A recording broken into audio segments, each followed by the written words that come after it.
at 10. The Fargo daycare tonight announced details about its upcoming closure, one that's impacting numerous families on the south side. Atonement went over its plans at a closed-door meeting with parents before explaining their reasons for shutting down. Valley News Team's Katie Opperly joins us with the latest. Katie. Mike, Andrea, Atonement hosted a meeting with parents tonight to discuss the upcoming changes. However, one Fargo mom I spoke with says several parents are still very upset following the meeting. Atonement first announced last week that they plan on no longer offering daycare services, only leaving parents until August to find a new place to take their children. Following from the complaints from families, Atonement offered to extend their services until June to give parents more time to find replacement daycare. They made that announcement tonight while also releasing why they have decided to proceed with these changes, citing lack of staffing, saying in part, our ability to sustain quality and consistent leadership and staff has decreased. This is an issue throughout the Fargo-Moorhead community. As the demand for childcare staff has increased, the supply is quickly being diminished.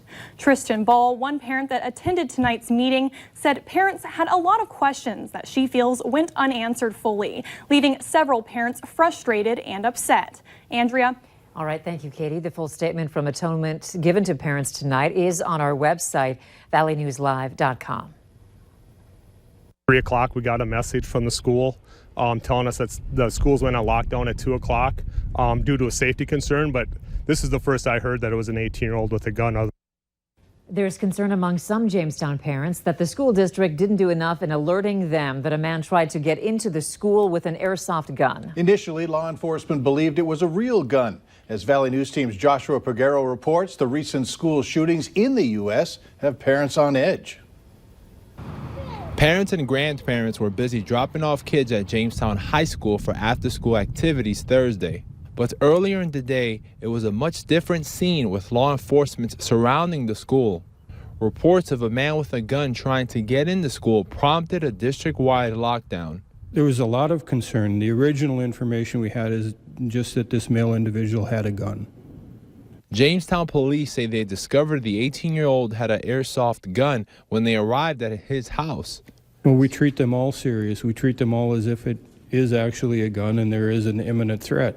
He wasn't a student at the school, and police told us they don't know yet what his ties are to Jamestown High School. Some parents were upset that the school wasn't forthcoming in its alert that the lockdown was caused because of a man with a fake gun.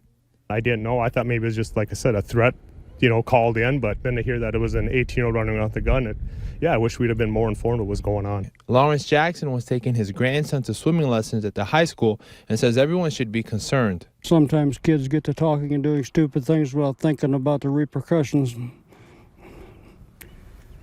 And that's always happened even when I was their age. Police say the suspect was riding a bike with a fake gun at the time, but turned away at the door.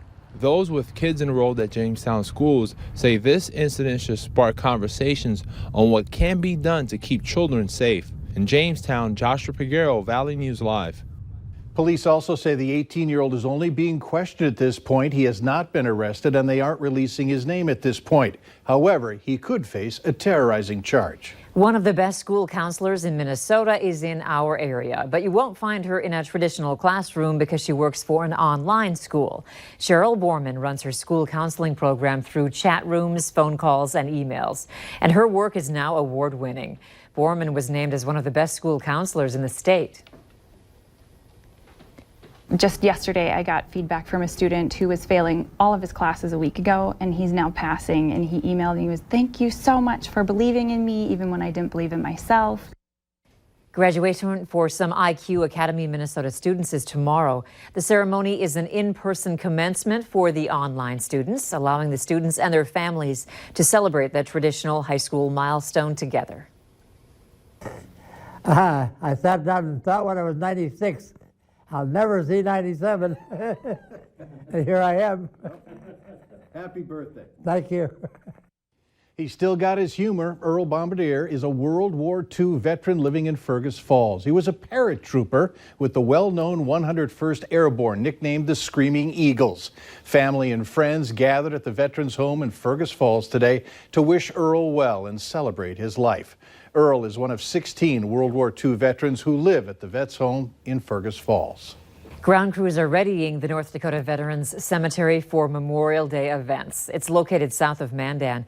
Parking may be a challenge. The cemetery is expecting a crowd of more than 700 people on Memorial Day.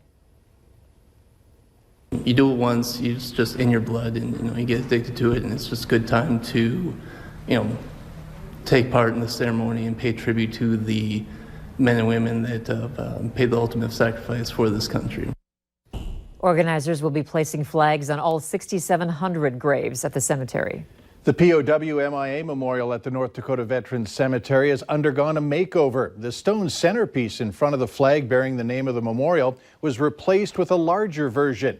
This allowed for the addition of 34 names to the monument. This is going to be an ongoing thing forever and ever, we believe, because there was a lot of shuffling around during wars where people were transferred here, transferred there. They were killed or whatever the case may be. The original plan was to add names to the panels of the memorial, but they've had trouble matching the style of names already there. Much of the evidence in the trial of former Minneapolis police officer Mohamed Noor was released today. That evidence includes body camera footage and the 911 calls Justine Damon made before she was shot and killed. Reporter Lou Ragoose has our story.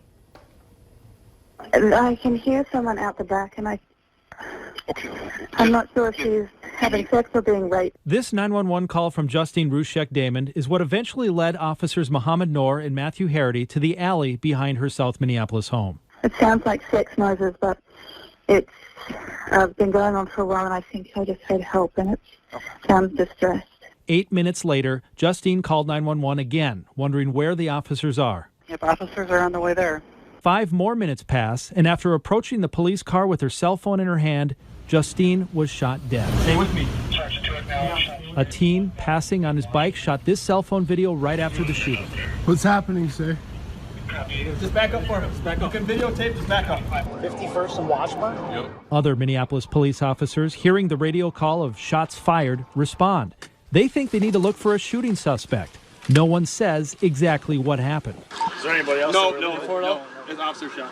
Officer shoot it. Okay. The jury in the Mohamed Noor trial saw all these videos and more. Here, just minutes after the shooting, What's going on? we hear from Noor's partner, Matthew Harity. The call over here, someone was screaming in the back. We pulled up here. We were about ready to just clear and go to another call. She just came up out of nowhere on the side of the thing, and we both got spooked. I had my gun out. I didn't fire, and then Noor pulled out and fired. Prosecutors said the videos show officers covering for each other. There's Noor. You all right? Yeah. Just keep your mouth shut till you have to say anything anyway. And Sergeant Shannon Barnett admitted in testimony she did not mean to record this video. Her body camera captured it without sound because the cameras include a 30-second cache prior to pushing the button. Take another look. Prosecutors say Noor is demonstrating to Barnett how he fired the shot. Find out the direction if he shot and all that. He was in the car. But on the witness stand, Barnett said Noor never told her anything about the shooting, even though under MPD policy, she was supposed to ask a couple basic questions, like the direction of the shot. The videos show confusion. At first I thought maybe he shot somebody. He did. Oh, he did? Yeah. Oh. So he hit the person? In the stomach.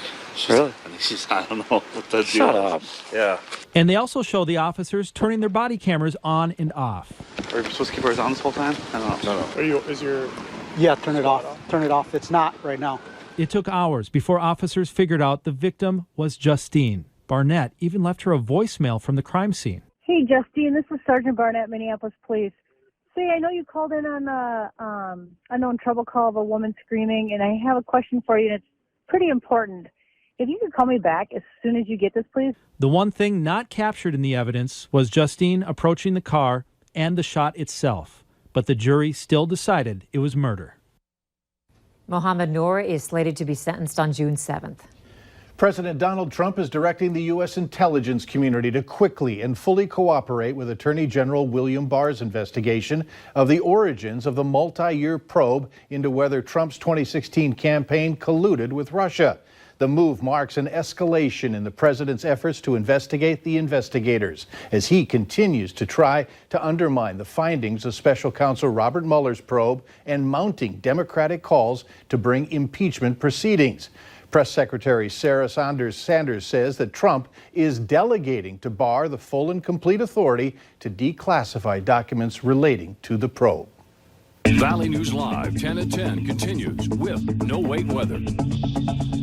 Well, it was an interesting day of weather here across the valley. A break from the rain for all of us, but not from the clouds and cool conditions for some. We are in the low 50s here in the FM area. Still some clouds lingering around and just a 3-mile-per-hour wind from the east-southeast. Elsewhere, temperatures today soared into the 70s. Up north, 70 in Cavalier, Hallock at 72.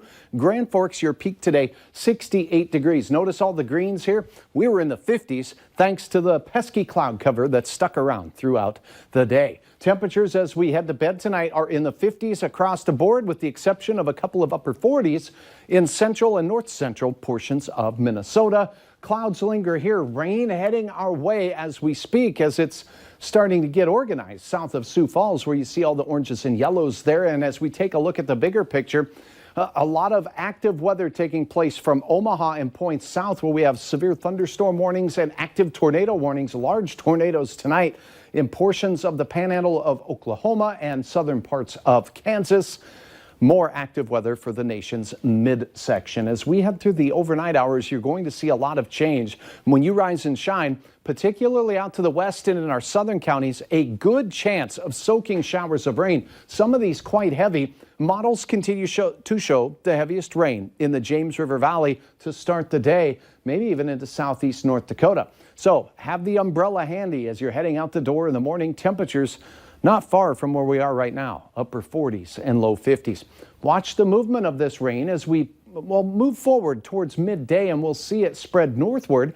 We'll still have a chance at some lingering showers here in the Southern Valley as we go through our mid-morning hours. It could be even heavy, but by the lunch hour, it should be wrapping up in our southernmost counties, with most of the rain along and north of Highway 2. Then, as we go through the afternoon, a break in rainfall activity, maybe even break in the cloud cover, allowing temperatures to warm up in the afternoon in the south into the 60s. Kind of gray skies and wet conditions up north will reverse yesterday's trend, or today's trend, of warmer temperatures up north. You'll be cooler and in the 50s. In the afternoon, not far from where we have the warm air and cold air mixing it up, we'll have a chance for spotty showers and thunder showers in the evening, although they won't be widespread. Rainfall amounts, a good sizable area in the bright blue shades you see here, 1/2 of an inch to up to an inch of rain.